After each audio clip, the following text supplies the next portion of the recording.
Ladies and gentlemen, boys and girls, prepare your ear holes for the best wrestling podcast, the hard-hitting wrestling show. And once again, welcome to the Hard Hitting Wrestling Show. I'm your host, Ovi Muniz, with my son, Jose. We have the other cast standing by. On this show, we're going to talk about the recap on SmackDown, what happened at NXT TakeOver and Raw, and then we'll finish up with the update on the match cards going on for this Sunday, Backlash. All right, and also stay tuned also for this Sunday when we're going to have a Father's Day tribute going on, hosted by Hector Vasquez. But furthermore, hey, let's kick off the show real quick. I have here Title Bard. Hey. All right, Frank C. What's going on, peoples? Hector V. The current champion. We'll talk about that. And Noah. How's it going, everyone? Hey, glad you guys are with me at this time. Hey, so much is going on. The storylines are just escalating to being epic matches, not only for this Sunday Backlash, but we could also foresee our near future when we're that almost close to SummerSlam, which as of right now is still in August, but we'll see what happens then as we look closely to that. But we also have Extreme Rules for the month of July. But hey, let's talk about SmackDown. The Intercontinental Championship is this Friday.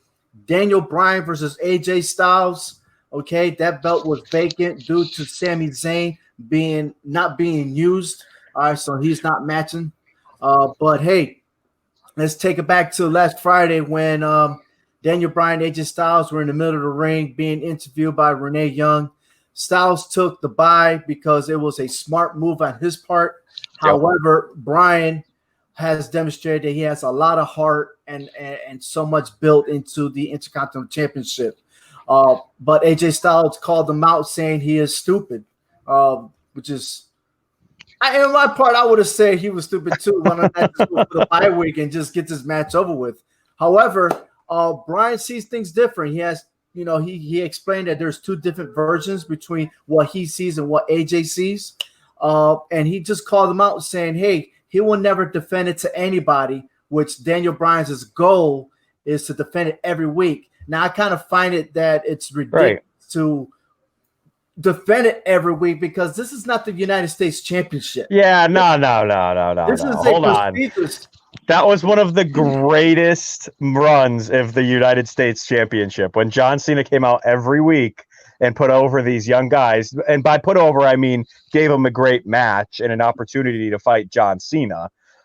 Daniel Bryan or AJ. I'm picking Daniel Bryan to win that match.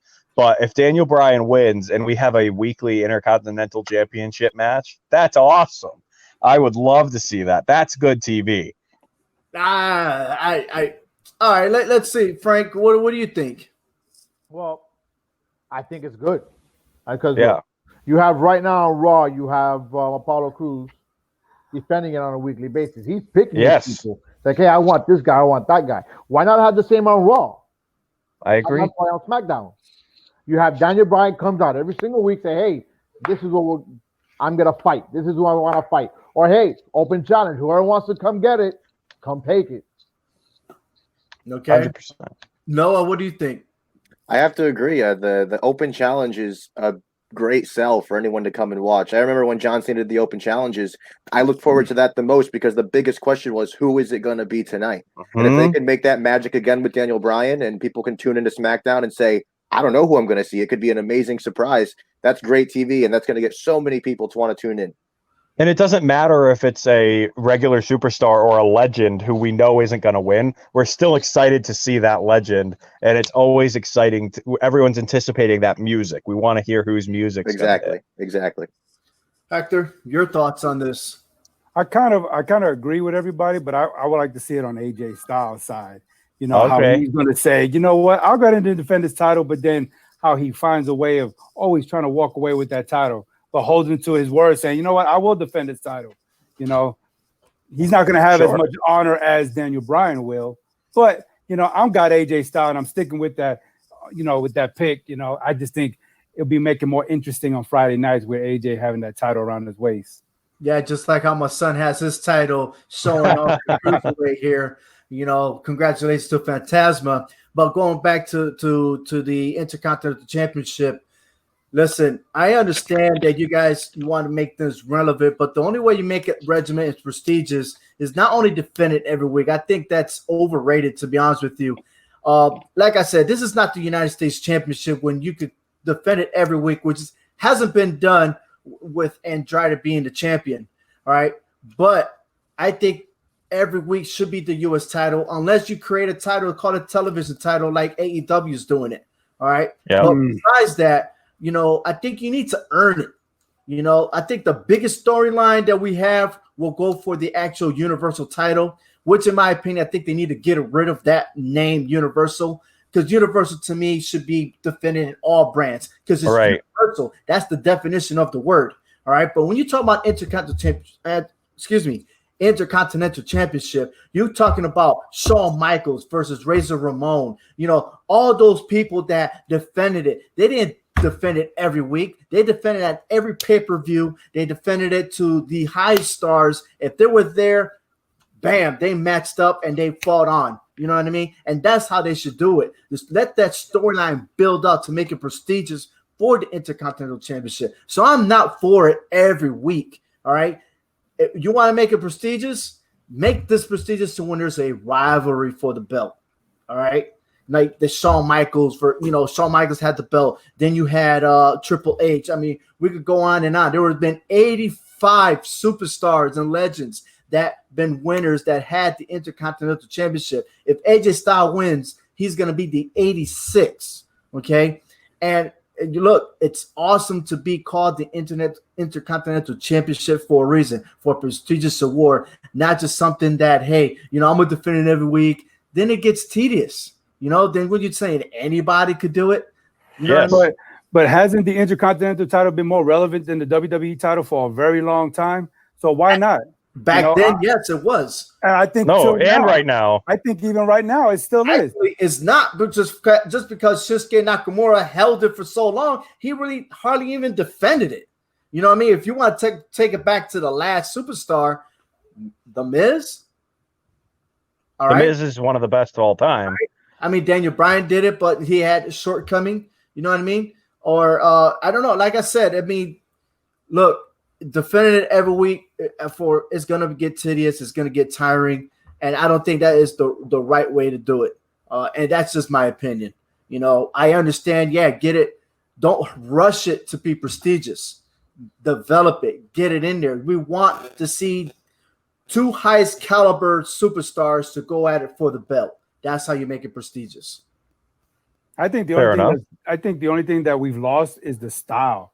You know, from this style to what it is now. I know they may be trying to keep up with the times, but to me, you're losing a little machismo here when you're changing the style of the belt itself. You know, let's just keep it to where, you know, it looks prestigious. You know, put it back to that one. Yeah, you know, I mean, even this one had different colors, but you still had this version. You had white, yellow, black. I mean, but still. There's rumors that I think at least two belts is going to get a new look. And I heard the rumor that one of them is the United States title. But just keep in mind, I think that's one of the best looking ones. I think because AEW is doing their thing, I think WWE wants that challenge. Hey, they got to step it up. Make my belt look good, you know. I mean, they always have though. How big do you want it? You know what I mean? Yeah. I mean, AEW is like, you ready to step up? You ready to play big boy league? Hey, I think AEW is trying to keep up because Stone Cold had his style, The Rock had his style, Edge, John Cena started this whole thing. So I think AEW is trying to keep up with WWE. No. AEW is like an A+ show on all levels of its show, and it's Raw and SmackDown are like C's consistently. I'd have to agree with that, but that's not this show. They pass, but just barely. Every time I see AEW, I still see WWE because it's the same stars. different brands. You know, they didn't get that television time with WWE. Now they have it at AEW. So it is what it is. And one other note before we go on to our next topic, AJ Styles did lose to Drew Gulak by a fluke. All right. So take that consideration going into this Friday. So a loss is a loss. Yep. It's still an L. You know, we say a win's the win, right? AJ always has something in his sleeves, man. But hey, matter of fact, if there's any prediction right now, I say that Daniel Bryan's gonna win. Tyler, you said Daniel. Frank, Absolutely. Daniel Bryan. He never lost the title. Yeah. Hector? AJ. I'm staying with AJ. All right, hey, the one and solely AJ. All right. But hey, the other prestigious belts that is coming to light is the Women's Tag Team Championship. Bayley and Sasha Banks defeated Alexa Bliss and Nikki Cross to become their first two-time tag team women's champion. Why are you buying your head, Tyler? Why? Why? Because their rivalry is about to. It was like right on the cusp of Sasha turning on her, and you have the Iconics who just returned, and you're like, we'll just let the Iconics get pinned every week. Every week we'll get the Iconics getting pinned. No. Let's see if the Iconics win on this Sunday. Maybe that is the setup. Great, awesome, fantastic. But let's stop putting tag titles on teams that aren't a tag team. Stop it. They don't have a tag team name. No, they've never been an official tag team. They were the Bucket. They were, what was it? The Hug and Boss Connection. There you go. Oh. Okay. I'll fight you tooth and nail on this one. Bayley and listen, we do not deserve Bayley and Sasha as wrestling fans, okay? Those two women are the greatest of they're funny, they're entertaining, they're fun to watch, they're great at wrestling. They should be the pinnacle of what other teams want to be with. All right. And that's Bayley is a horrible heel, and she'll never be good at it. She is a terrible, terrible heel. She should only be a face for the rest of her career because she tried to be a heel like John Cena, but she can't be the woman John Cena because she can't be a heel as well. So she needs to stay in her lane and be a face. Been the woman John Cena. They did not let her be the woman John Cena. I'll stop you right there on that one. Bayley is one of the best performers when it comes to that women's locker room. She is in ring, absolutely. And Sasha is on that level with her. And those I agree. should have every title that is on that women's side. But they shouldn't be a tag team. They should be fighting each other. No, I'm sorry. They will. They will. Each other. But this only makes that blow up better. I think exactly. I think so. Yep. When they lose the title, I hate it. Blame each other, and that's where they're going to start saying, "Oh no, you lost it. No, you lost it." And that's where the fight's going to start. Oh, like the last 20 years of WWE entertainment. Wow, so original. Fantastic. I love it. I'll tell you this, and it's something that you guys haven't mentioned yet. During the match, we had a big difference there where who was going to actually do the pinning and stuff like that. You see at the end, Sasha Banks was about to make Nikki Cross tap out, but then realized that Bayley had tagged her, and Sasha got really mad, and then she ended up taking over the match again. And luckily enough, she got the pin 1, 2, 3, and that's how they became champions. But there's still some animosity going on between them two. They haven't really talked about it, but pretty soon it's going to blow up. And I think that the time that they lose the title is going to blow up in their face. So I can even see it happening like what happened to Rollins and Strowman. I could see that same scenario happening. Okay. Where you got Seth Rollins with 2 belts, Braun got that one, and now they had the feud for that title. I could see Bayley and Sasha fighting for that. Fighting anyways. Yeah, and then it blows up to where they can't get along and they're going to lose those tag titles. I mean, in the Iconics, they're showing like they're going to become baby faces the way they're going at it. So, I think they are the ones that are going to win those titles. I would think it'd be best. But Bliss and what's her name? Forget about it. Well, I'm going to tell you that now. You're actually right. I think the Alexa Bliss and the and Nikki Cross. That's another tag team that should have never happened. But the hacker, Listen, all right, hold on. I'm sorry. Tag teams just happen. Like you take two wrestlers who have good chemistry together, and then they're a tag. Like you and I are a tag team. All right, True. We are true. But we were singles wrestlers before that, and we're going to be singles wrestlers again after that. We just decided to have a tag team run because we knew we would be good at it. I mean, it's fine, but it shouldn't have lasted as long as it has. And it's just, I hate it. I'm awfully critical of tag team wrestling. I rest my case. Tag team wrestling has to be perfect, and AEW is doing it right. I'll give you that one. I agree with you on that one. They are doing it right. AEW alone. We'll move on to the next tag team, which is Miz and Morrison. They got a match set up for the Universal title versus Braun Strowman. This has got to be the most comical match that we've seen. Last Friday night, it was hilarious to see them making pranks on Braun Strowman. However, I think they went too far when they went and smashed up his car. Hector, what are your thoughts on that? I think they went too far when they hit the green goo on Charlie. Oh, yeah. You ain't yeah, she got hot. Mm-hmm. Yeah. Rude. Yeah. She was hot. I think that was the one right there, boy. But I think it is comical. I mean, we know where this is going with this, but Miz and Morrison, another tag team, put together, Listen. It's just too comical. They just needed something for them to do since there's no tag titles for them right now. You don't destroy a Grand National and get away with it. Okay? What are you doing? That is a hell of a freaking car. I used to like Miz and Morrison somewhat. Now forget it. No, Vince just went, oh, nice car. Here's your allowance. And you go buy another one. No, you can't buy those cars, especially in that condition. Listen, I'm telling you. I tell you what, I think right there, anybody would get so extremely mad that, right now everything is looking in favor of Braun Strowman, and he doesn't have a good record in the handicap matches. Maybe 3-on-1, it was more difficult, but this is him versus Miz and Morrison. And I think it's just one of those things that they're bypassing everything. Remind you that Braun Strowman has a gimmick or storyline with Bray Wyatt. And Bray Wyatt is doing a film right now with The Witchers, which is on Netflix. So stay tuned to that. Once they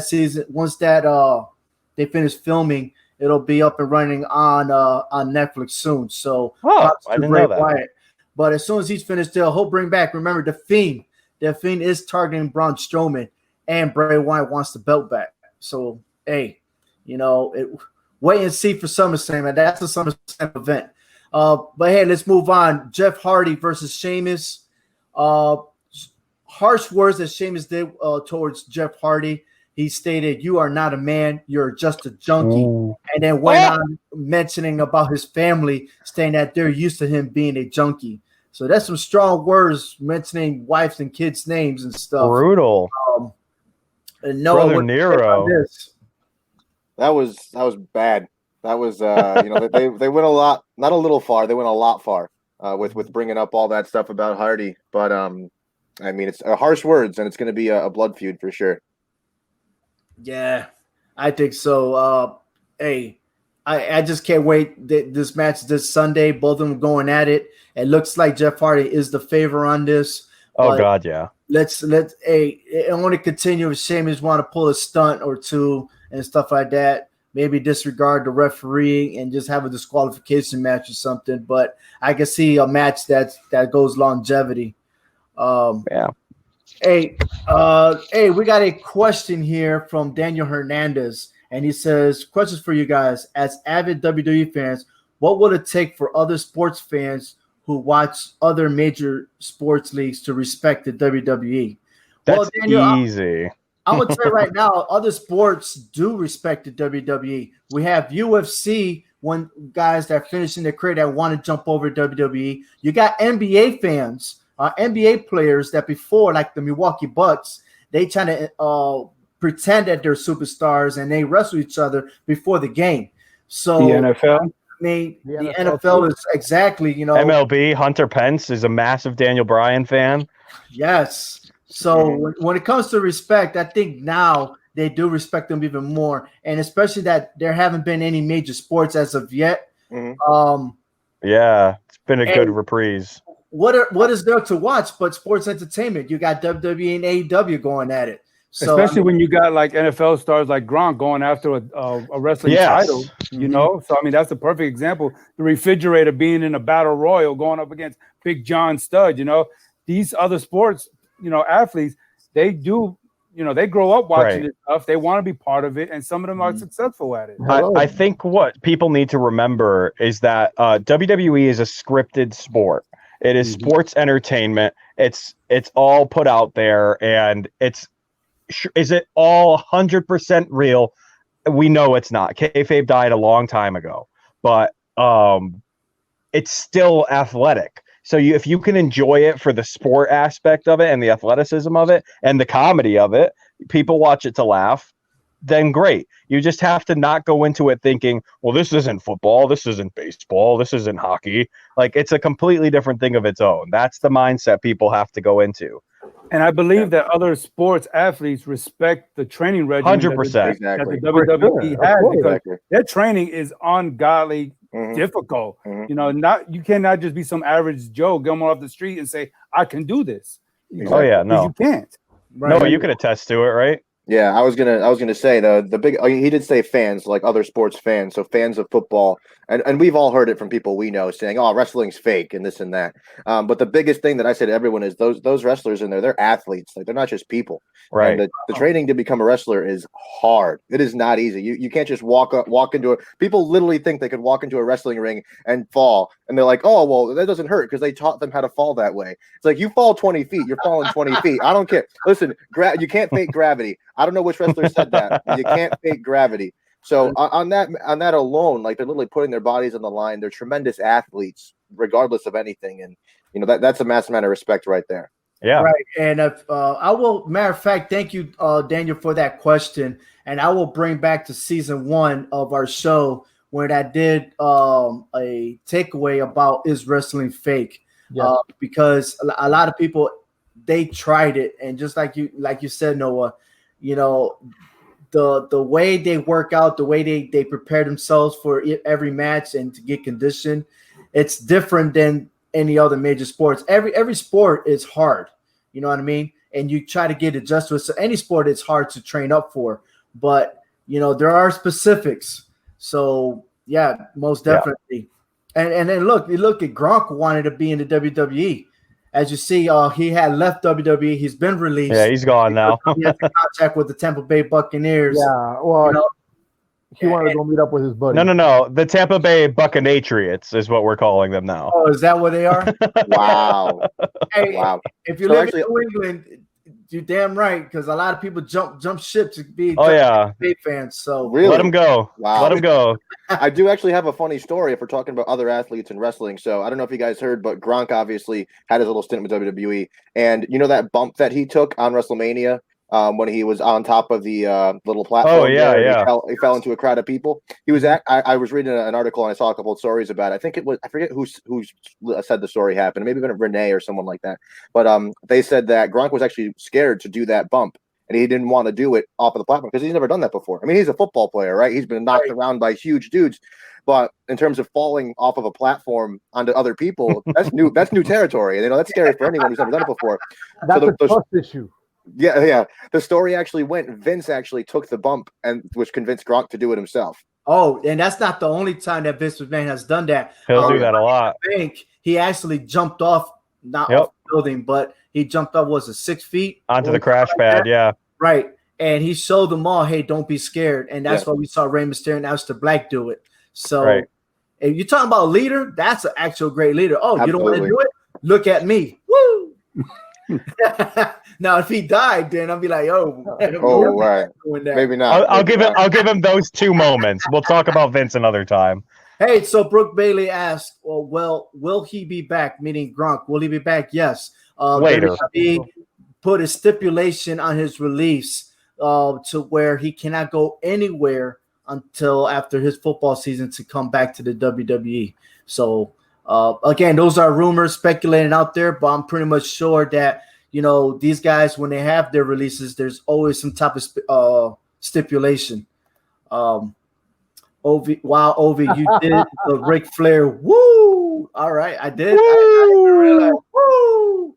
Hey, talking about woo, we're definitely gonna be talking about Charlotte Flair at later on the show. Suddenly, I have to leave. Sorry, boys, I can't be here for Charlotte Flair. Oh, there you go.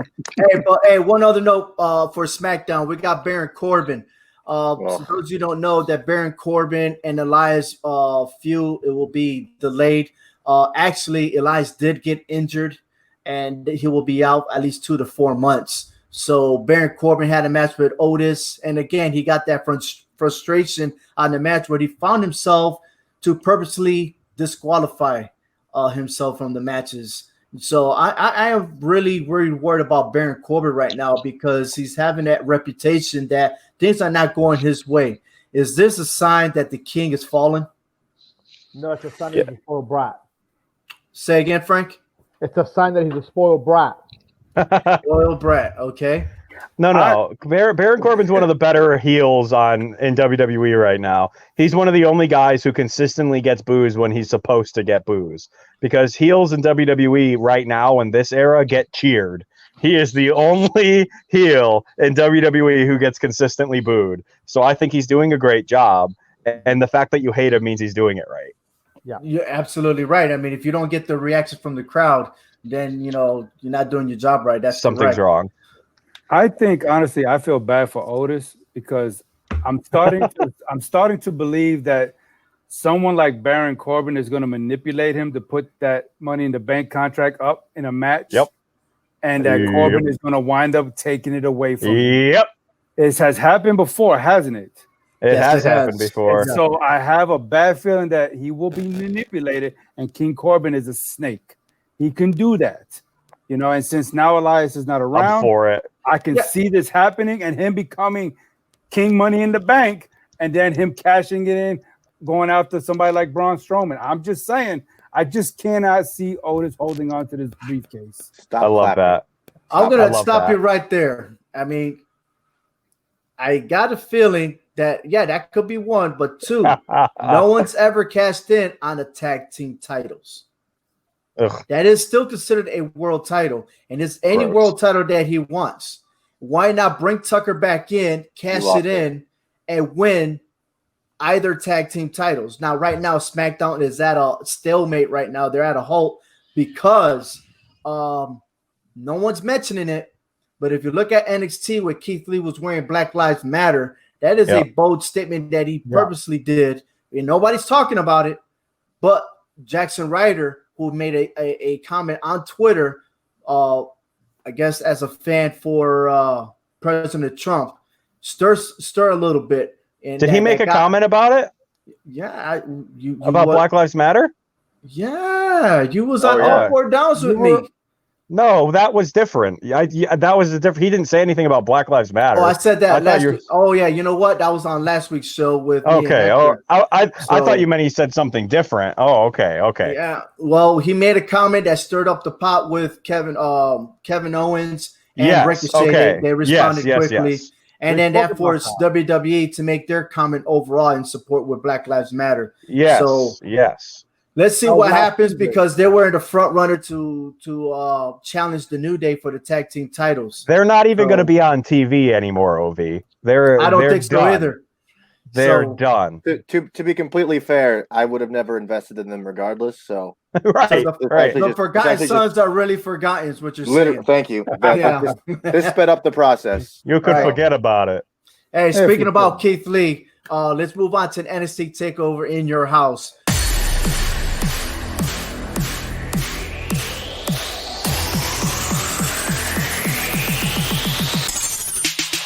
Mia Yim, Tegan Nox, and Shotzi Blackheart defeated Candice LeRae, Dakota Kai, and Raquel Gonzalez in the 6-woman tag team. Finn Balor defeated Damian Priest.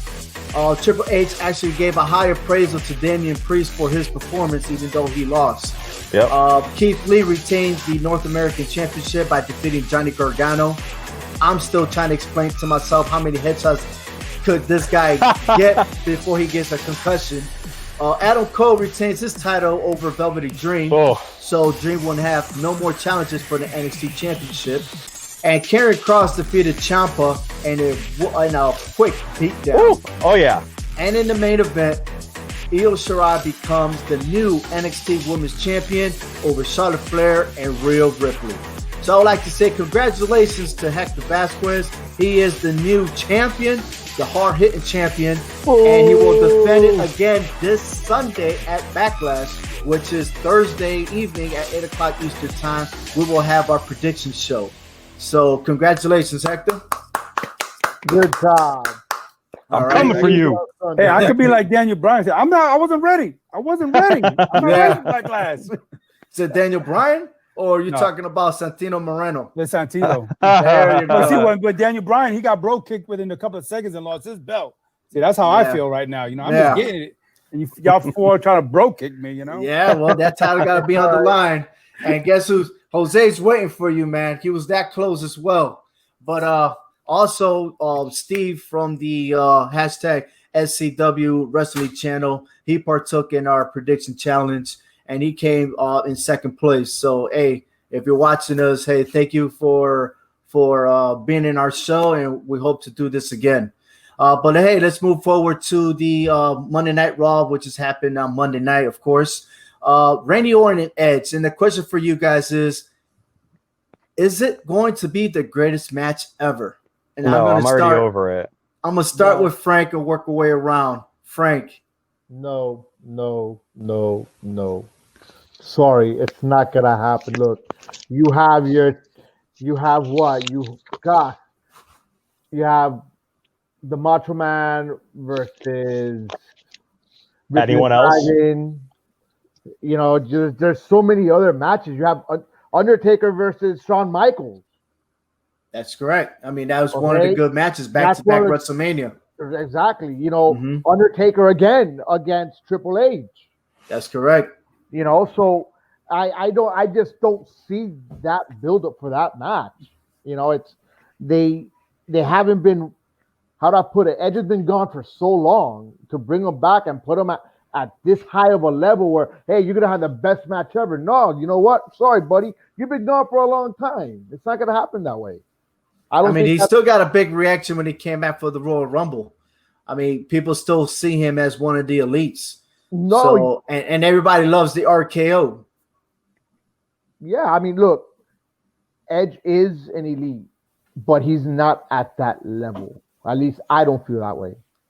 Well, I guess the Hall of Famer got to do more than just being a Hall of Famer, right, Tyler? Oh, and being in the Hall of Fame is never enough. You still gotta, come out and prove yourself. If you're gonna come back and wrestle, I'm not gonna cheer for you just because you're a Hall of Famer. But no, this is not gonna be the greatest match of all time. And I could say that strictly because it's at Backlash. If it was gonna be the greatest match of all time, it should be at WrestleMania. Like this is such a stretch. And that's for Vince, that's every week. But this is such a stretch that it's out of character for even him. Okay. Well, Hector, let me ask you this. Kurt Angle went on, explaining the match between these two superstars, but he predicted Edge to win. In a sense, was it right for Kurt Angle to choose the winner of the match? Or should he just left it alone and make it suspense? Yeah, I think he should have just left it alone. You can't just go ahead and make a prediction that fast. I mean, yeah, I understand he's a Hall of Famer and he's got a lot of great attributes under his belt, but we still got an aged Randy Orton who's still in the game for these last 9.5 years. Can it be one of the great matches? I think so if Randy Orton takes the lead on this. Because Edge has been out for so long, I think Randy Orton has to be the lead in this match and try to carry this match to be one of the greatest, but not the greatest. It's going to be a mind-blowing match, and I think they want to try to change that up and say, look, we've seen all these great matches at WrestleMania. Let's try to change this up and give them something to look at in the future at a different pay-per-view than WrestleMania. Sure. And I think, again, it has to be Randy Orton, and Edge is going to have to allow him to take the lead on this. That means, getting speared and breaking out of it 2 or 3 times, and then expecting to RKO him 2 or 3 times and expecting Edge to break out of it and then show that reaction. It's going to have to, I think it's going to really rely on Randy Orton on this one. Okay. Noah? Yeah, I'm telling you right now, I'm tired of hearing the tagline, "the greatest wrestling match ever." So I'm looking forward to post Backlash where we can see a match that's going to be good, but not the greatest ever.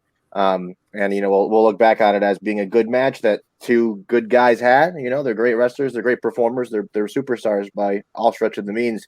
But just tag it as the greatest wrestling match ever just doesn't make sense. I don't know why you would do that and try to hold it to such high of a caliber. They're going to have a good match, don't get me wrong, but for something that's already a rematch of something we saw about a month ago, I just don't see them having something like the greatest wrestling match ever. Right. If I don't see Randy Orton winning, then it's just a waste of time, because I do see these guys going at it, for another pay-per-view. But it's talking about, doing all that you can. For Edge, he will have to bring the younger version of Edge to make it the greatest of all time. I want him flying like he did on ladder matches and stuff like that. And I don't think at his age right now he could do that. But hey, more to follow on that. Like I said, this Sunday they go at it 1-on-1, which we'll see if it's the greatest match ever or not. But also this Sunday, Drew McIntyre versus Bobby Lashley. That's still ongoing. Interesting towards the end of the match where before Bobby Lashley speared, I believe it was Akon, if I'm not mistaken, to the side, he did bump Drew McIntyre. Drew kind of pushed him a little bit. I'm surprised these two didn't go after it and have them ring the bell. I just found it shocking that they will actually have the Viking Raiders actually lose the match. I think they should have saved it because they have their feud with the Street Profits. What do you think, Hector? Right. Yeah, no, I agree. And boy, I tell you that Claymore almost hit Ivar. I mean, I think Drew McIntyre really had to be careful because he didn't perform it all the way. But if he did, he would have hit Ivar pretty hard. He would have knocked him smooth out. Yeah, I mean, I was pretty on point. He was zeroed in. I can't say much to Brooke Bailey, who's watching the show, about being a marksmanship. So that's an outside joke here and there. But anyway. But he'll probably reply back and tell me I'm an SOB. But anyways, but yeah, I'm looking forward to this, and I hope this hype actually develops for this Sunday. And then the other one is the egos between Andrade and Angel Garza. I mean, how about that match? That triple threat match with them two and Kevin Owens, I didn't even see that coming, to be honest with you. That was such a good match. Great match. Are these guys going to actually split up, do you think? I hope so. What a rivalry. What a rivalry they could have. That was awesome. Their in-ring chemistry was so good, fighting against each other. And Kevin doesn't even have to be part of it. Well, once Andrade loses this Sunday, and yes, he's losing this Sunday, and is out of the title picture, him and Garza can fight for Zelina Vega. You know what I mean? Fight for management and fight for who's going to stay with her and who's not, and whose fault it was that she got hit in that quarrel. And then we can see Owens and Apollo. So it definitely was the first excited. time for Zelina Vega to fall down. I mean, Andrade has done that so many times. She got bumped hard. That was one of the first times. All right, so we understand that Andrade and Apollo Crews are going to be in the United States title match this Sunday. More to follow on that. Let's see how that turns out. Just curious if Angel Garza will show up in. I mean, he will have to do something to not allow Andrade to win it for them to 100%. Clash. All right, but we're talking about clashing. I think this is on everybody's radar. So hold on to your seats. Here we go. Charlotte Flair. So Charlotte Flair has been on everybody's radar. Okay. That's all right. 3 is better, right? All right, so Charlotte Flair has been on the show on NXT, lost the title to the triple threat match that Io Shirai won. Before that, she was on SmackDown stirring up the pot with Bayley and Sasha Banks. And now she's on Raw challenging Asuka. I mean, where is this going with Charlotte? Noah, come on, tell us. Charlotte, listen. This is where Tyler and I disagree the most. We were actually arguing about this last night. We were on the phone. We were texting each other, going at it. Kyler can't stand Charlotte, as you know, because he wanted to leave. I think Charlotte, it's true that. I know Charlotte is one of the greatest in-ring performers that is on the planet today. Charlotte can go into any ring with any person and she can tear the house down. And that's exactly what she did in your house. Don't get me wrong. She was in there with some great opponents. And Io Shirai was rightful to win. But Charlotte can go to any brand and she can tear it up. And that's what they're proving right now. It doesn't matter who you are. It doesn't matter what show you fight for. Charlotte can go to SmackDown. She can go to Raw. She can go to NXT. And she will beat you. Hector? Yeah, I mean, she is living up to her daddy's, you know what I'm saying, that Flair name. She is actually doing what the Flair name does. Okay, we knew Ric Flair, what he did on every brand that he's been on, whether or not you liked him.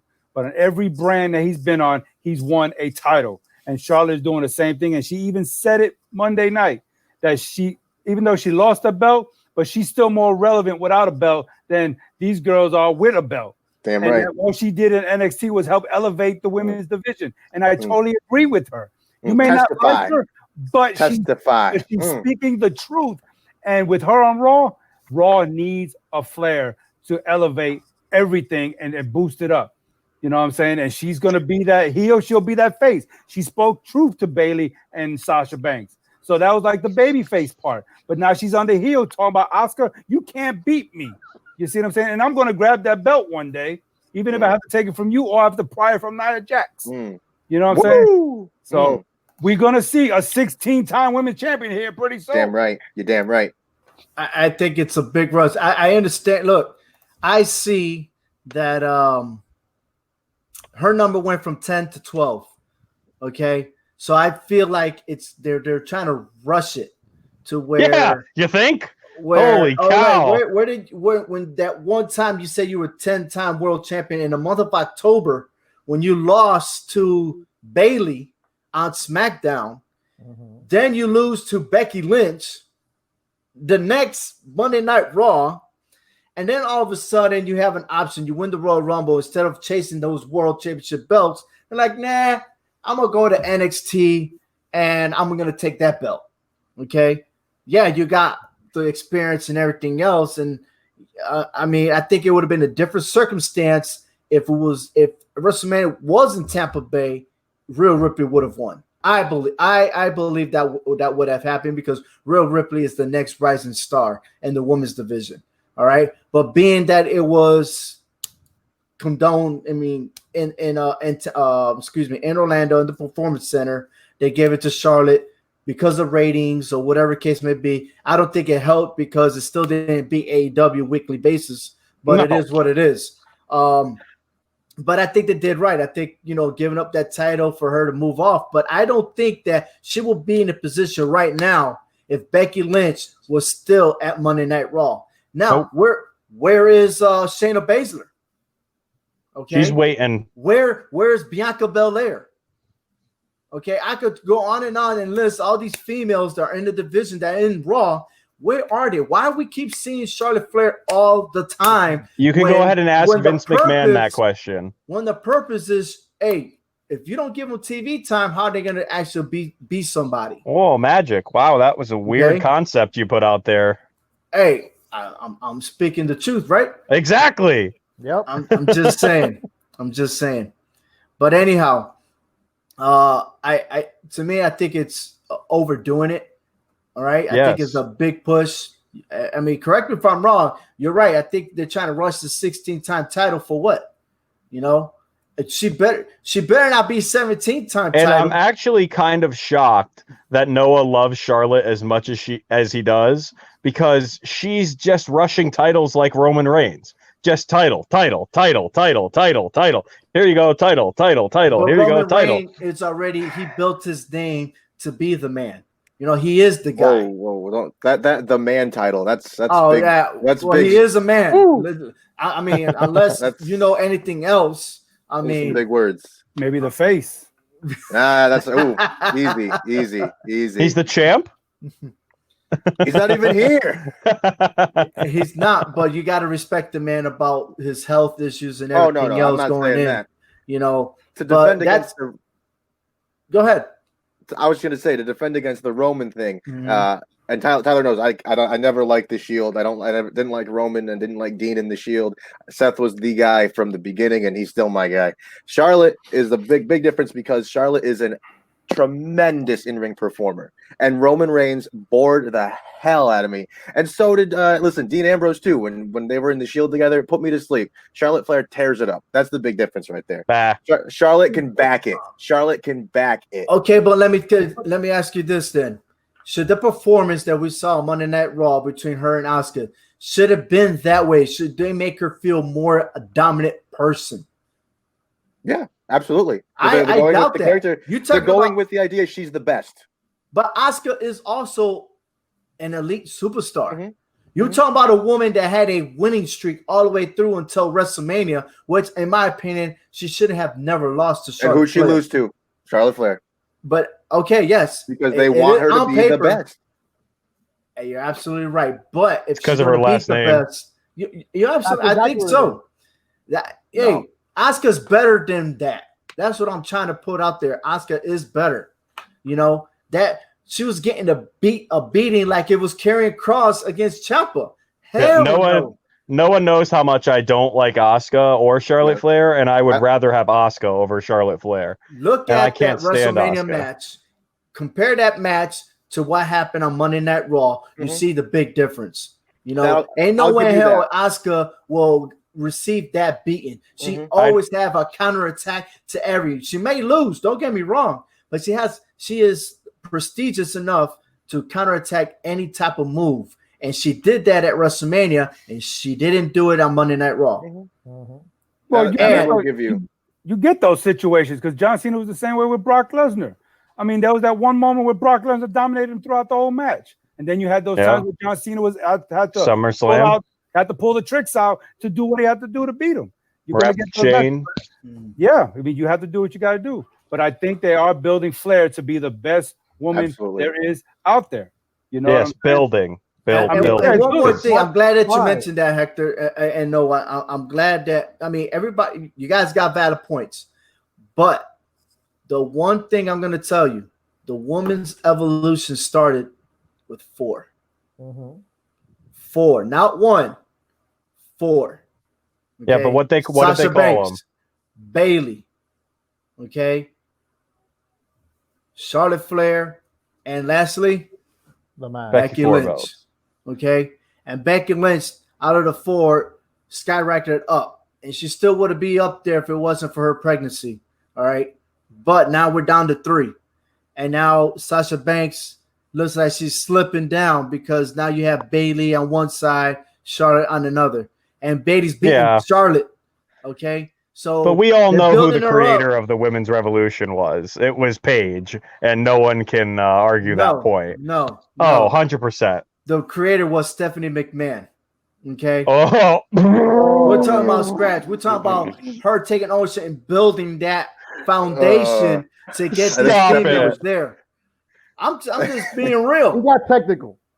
Stephanie was the face of it. I'm like Frank, man. I go by stats. I look from the background and I'm looking through all these papers and stuff. But see, I think it makes for interesting conversation with the women because you see, like Becky Lynch had a hard time against Asuka. Asuka can't seem to beat Flair. Flair cannot take down Bailey. You see what I'm saying? It's like a rolling door here that somebody always has somebody else's number, and that person absolutely catch up to them. So that's 100%. What I like about it.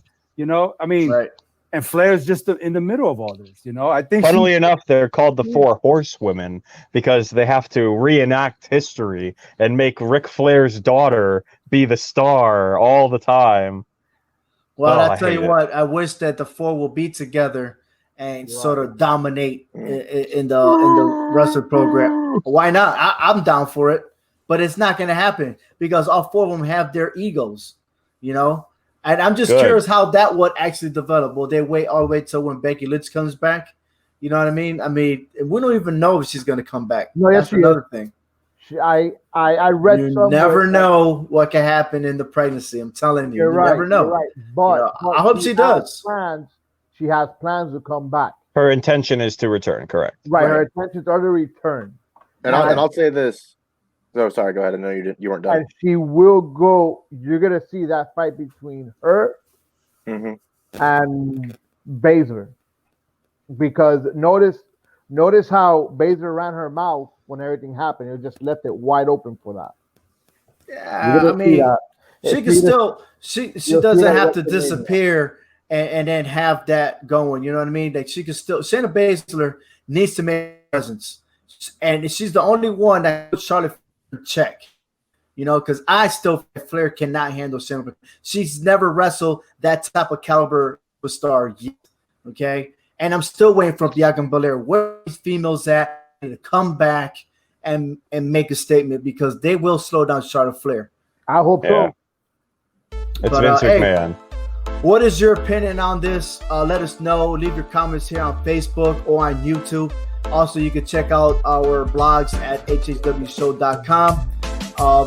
You can find out there, and also all the updates, rumors, predictions, results, all that's there on hhwshow.com. But hey, let's end this show real quick. We'll talk about what's coming up next on the HHW show. Thursday, we have our predictions for Backlash at 8 o'clock p.m. Eastern Time. We also have Backlash post-show, which is immediately after the show here on Facebook and YouTube. You can check us out. Also, we have the Father's Day tribute special edition that's hosted by Hector Vasquez. And that's all happening all this week. Also, I would like to say a special shout out to everybody that's listening in around the world. I am surprised. It's been 1 year that we've been doing this show, and I haven't thanked everybody yet. So next week in our normal episode, I will thank every viewer by country, by city, you name it. I'm going to say it all. And one last thing, let me give you guys the Backlash pay-per-view update that's happening this Sunday on the WWE Network. We have the WWE Champion Drew McIntyre versus Bobby Lashley, Universal Champion Braun Strowman versus The Miz and John Morrison in a handicap match. We have Raw Women's Championship Asuka versus Nia Jax. The greatest wrestling match ever, we have Edge versus Randy Orton. That's the way to be seen on that status. Women's Tag Team Championship, Bayley and Sasha Banks versus Nikki Cross and Alexa Bliss. And the Iconics. That's right. It will be a triple threat match for the Women's Tag Team Championship. The United States Champion Apollo Crews defend his title versus the number one contender Andrade. And Sheamus versus Jeff Hardy. So we got a total of 7 matches so far. Let's see if there's any other addition coming up this Friday on SmackDown. And if it will be any additional, you could catch all the updates on hhwshow.com. On behalf of the HHW crew, Tyler, Frank, Hector, and Noah, and my son, Jose, thank you for watching the Hard Hittin' Wrestling Show. Take care, everyone. Be sure to visit hhwshow.com, where you can find all the Clovercrest Media sports shows, including the Hard Hittin' Wrestling Show, All Four Downs, and Keys to the City. If you ever want to do a podcast, this is the place to do it. Starting at just $15 a month, you can get unlimited hosting and $50 for full service. Visit clovercrestmedia.com for more information. A big thank you to the StreamYard for their fine streaming service. For Tyler Bard, Frank Cuesta, and Hector Vasquez, I am Ovi Muniz. Thank you for listening to the Hard Hittin' Wrestling Show.